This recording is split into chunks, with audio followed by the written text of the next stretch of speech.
Hello, Balmy Badger Army. Hey, Badger Army. How's it going, guys? Welcome to the show with myself and, of course, the immortal Phoenix FM, every Wednesday Curveballs presenter, Mr. Nick Field. Well, hello there. Well, hello. How's it going, Nick? How are you this week? Good. Okay. Excellent. Good. Okay. Well, we'll go with that. We'll settle with that. Sounds all right to me. I'm much the same. Yeah. And on that note, today we're going to be talking about motivation and how to keep yourself upbeat even on a hump day such as a Wednesday where the weekend is so near but yet so far. So what do you think, Nick? What are some good tips for motivation? Seeing as though you're a bit of a gym nut and everything like that, what would you suggest as a good tip for motivation? Good things to do to get motivated are meditate when you can. This is true. Meditation has done a lot for me over the last couple yes, of me years. too, actually. Yes. It's so yeah, it's kind of about trying to conserve your energy. So it's like stepping out of negative thoughts. Oh, that's a good thought. Recognizing them for what they are, you know, just breathing and things like that. Meditation apps are quite handy if you find I've got one. If you find that a struggle to do, as have I. So yeah, if you find kind of like being motivated a struggle, then you know using apps as guidance is a really good thing to do. That's you know, cool. I mean, back in the day, people would buy cassettes and things Cassettes like that, wouldn't they? and books and CDs, yeah, things like that. So I would say that doing something like that as a guidance for yourself is something that will benefit you. Oh, that's very good. I mean, myself, I'm the same. Motivational videos, posters, things like that. Hearing about people's experiences always helps as well. There's loads of videos on YouTube you can look up. Yes. I remember when, you know, I couldn't sleep for like weeks and weeks and weeks. I had really broken sleep, and then I started listening to random stuff like cows chewing in the field and ocean music and dolphins and things like that.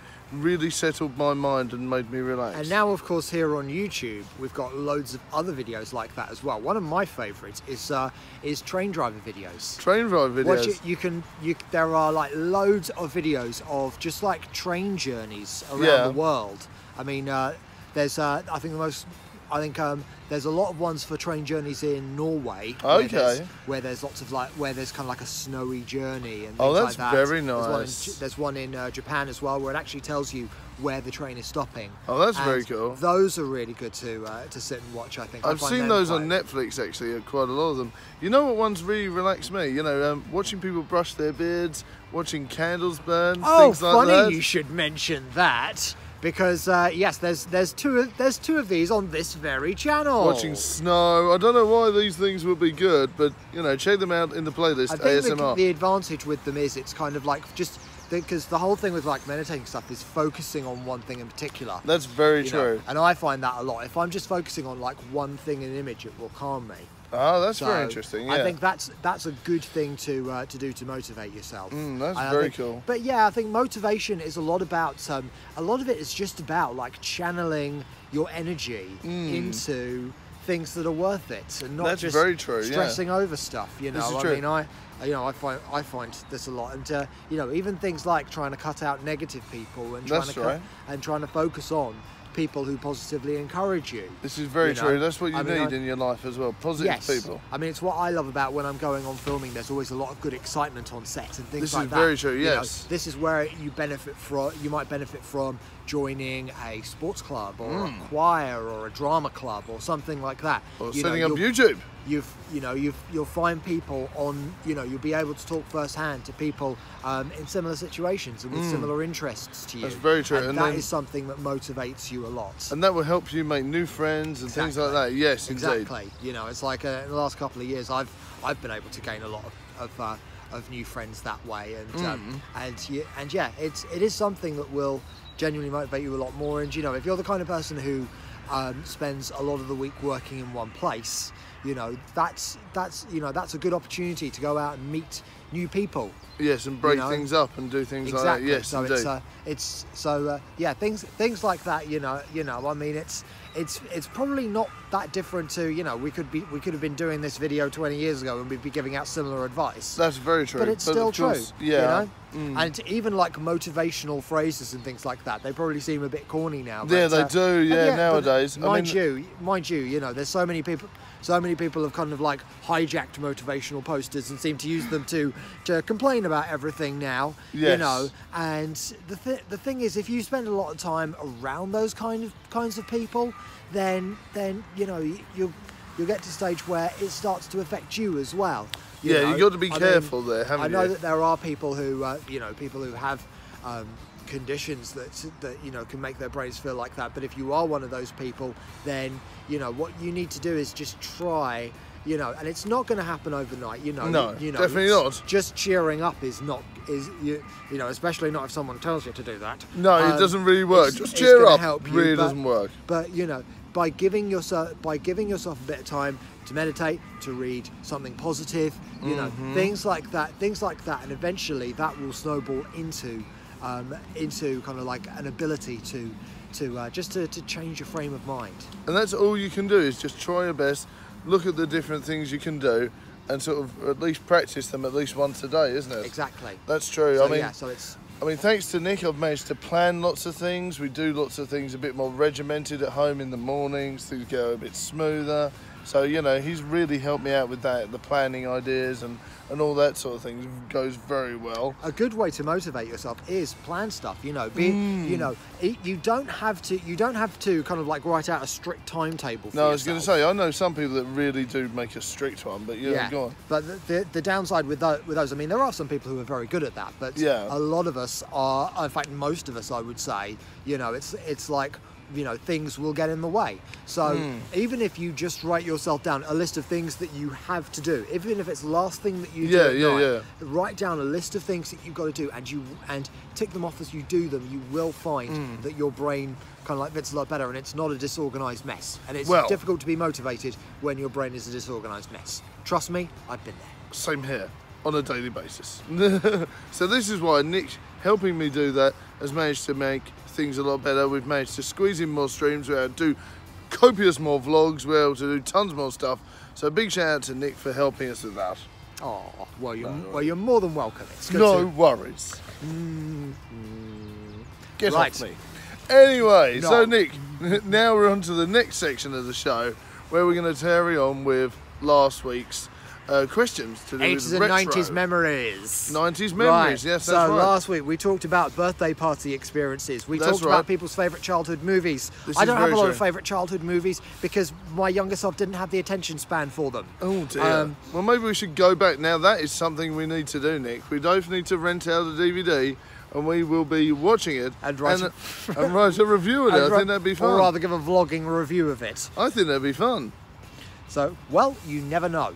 So, it was tell us. So we talked about board games, video games last week as well. Yes, that's right. Tell us about a childhood holiday or vacation you fondly remember. So holidays. Now this is one of these things where we always stuck to the UK because obviously my mum and dad didn't have much money. So same here. Caravans, things like that.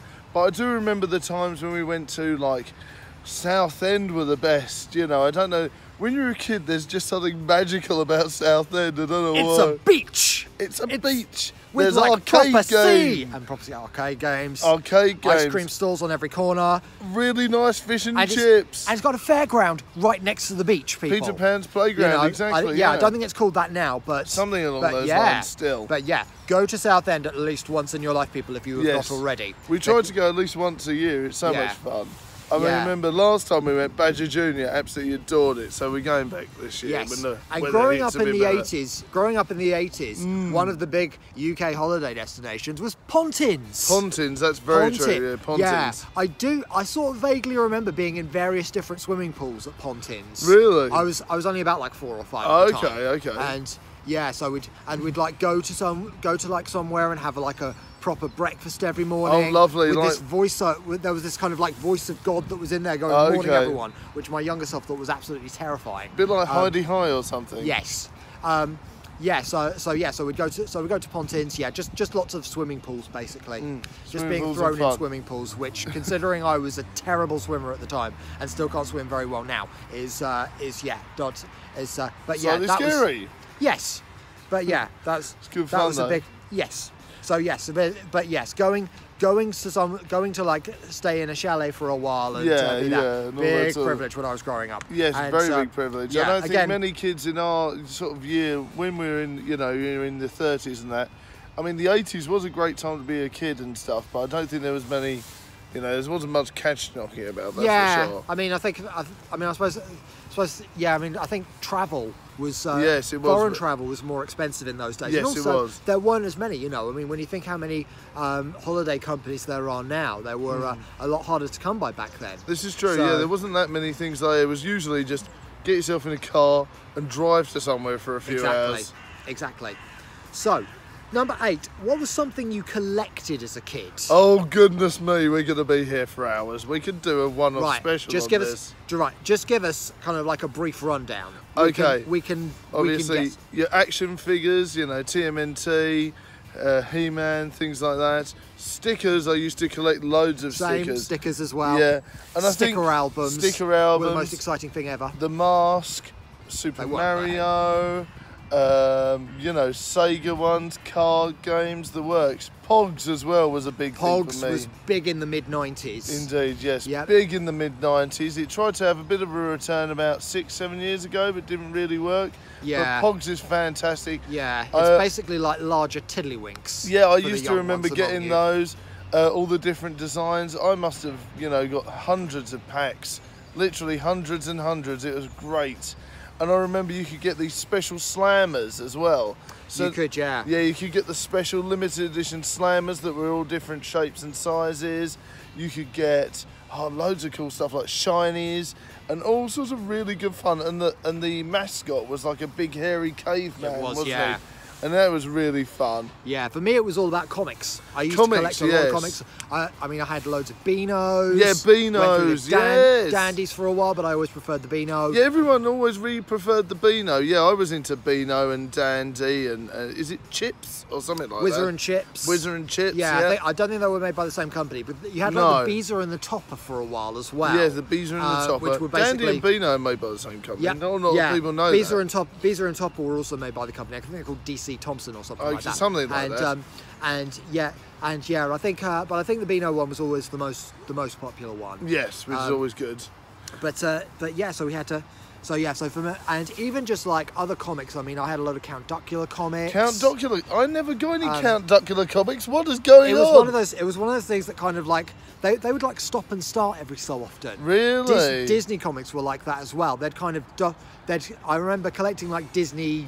I don't think it might have been Disney Weekly. Really? About 16 issues before they folded. But yeah, there's new one. There was like new ones popping up every so often. Okay, so yeah, comics. I've never got any Count Duckula comics. Damn it! Righto, I might still have some buried in my loft somewhere. We'll have to have a look. Right. Do you still have any of the toys, games, or items you held dear as a child? Yes. To be honest with you, I'm surprised people can even even get into your bedroom without tripping over something. Well, indeed, yeah. I mean, a lot of them Badger Jr. plays with now. He absolutely adores them. All my old Power Ranger stuff and things like that. A lot of my old toys are still around my mum's. So every time we go round to my Badger's mum, we, play with all my old toys, which is very nostalgic. Very nostalgic playing with all my old toys. We have a lot up in our loft. I mean, we still have like the Potato Head Kids. Oh, okay. Potato Head Kids, was that like a spin-off, was it? No, Potato Head Kids was kind of like was properly legit. I know it's probably best known for being like the character in Toy Story now. Yes, that's right. But yeah, there was like Potato Head Kids. You had like a Mr. Potato Head. Oh, and Potato Head Kid. So yeah, it was a spin-off. Oh, right. So it was like his children then, was it? Basically, yes. Oh, okay, that's interesting. I mean, we still got a bunch of like ones called Nerfles, which were similar to the Potato Head Kids. All right. Which we've still got at home somewhere. I mean, my sister was big into My Little Pony, so we had like loads of My Little Ponies around. I'm not sure if we still have those. I think they're buried somewhere. And Keepers. We've got a box of Keepers. What are Keepers? I don't know those. They're things that you can like hide your jewellery in and stuff like that. Oh, yes, they're very... Yeah. And they've got keys that you can turn. Oh, I know the ones. Very girl orientated. Yeah, Wasn't like the male version of that Mighty Max or something? No, you're thinking of Polly Pocket. Of course Polly Pocket was kind of the golden type, but there was like Mighty Max horror heads. That's right, yes. Which were these tiny figures, basically they wouldn't even fit like this on the screen. Yeah, that's right. It's a wonder more children didn't swallow them. Thank goodness me, yeah. And and yeah, so yeah, Polly Pockets and Mad Maxes, tiny things. Which we're lucky no one actually ate. Yeah, the thing is, by the time you were about 7 or 8, probably your hands were too big for them. That's true, yeah. Right, yeah. no, and finally, number 10. Did you ever take toys into school for show and tell? Okay. Or end of term, and if so, what? Now, this isn't really something they did for kids in the 80s. I don't remember ever going, oh yeah, I'm going to take my toy to school. I remember one girl at school brought like a cuddly Super Ted to school and tried to shove it in my face every so often. Yeah, I think that went down well. I ended up bringing another toy to school. I think it was like a zipper cap from the Get Along gang, and tried shoving that in her face, but it didn't work because it was a lot harder. So, and you probably got your ass kicked. Yes, but yes. But yeah, I think we did so much. I mean, I remember taking my Game Boy into secondary school a couple of times. Okay, yeah. These like handheld games where you like flick a ball around. Oh yes, I remember. So like pinball style games. Yes, I remember. I think I used to take them in quite a lot because they were the only things that I wouldn't worry losing. But everyone liked playing on the roulette game that I brought in. So yeah, it was kind of like end of term. We didn't really have show and tell over here. No, not really. End of term, people used to bring in. I mean, people used to bring in Game Boys and stuff like that. So we used to have like a non-uniform day, but we never we never really had anything where it was fine to bring in toys and stuff. But I think in my junior school we had loads of there was like a big toy section anyway. So I think the idea was that you didn't bring them in. It sort of varies from school to school anyway. I mean, I don't think we really had a lot of like toys and games. Didn't you? Okay. At our school. So yeah. So when we got to like end of term, that was when they would bring them out. I think they were a bit more. I think people are a bit more open about that now, and they tend to have more games round with them. So if it's like indoor play because it's too wet or snowy, things like that. I think they tend to have more stuff like that available for definitely. Instances like that. So yeah. So it's been a real hoot. Thank you very much, everyone. And looking forward to next time. And we've thought up some. I'm going to be thinking up some new figures. We'll be thinking about more ways to motivate people. And of course, we'll be thinking about more things to talk about for next week. I've got some good ideas.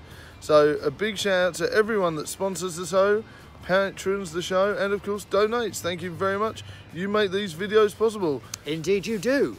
Don't forget to check out yours truly in Warehouse of Fun. Part 2 has just gone up on YouTube. Oh, has it? That's interesting. Part 3 will be out probably end of this week, early next week. Okay. So yes, do check out Warehouse of Fun. It was great fun to be involved with that. And my new presenter show reel is on my YouTube channel now as well. So look up Lash Out here. And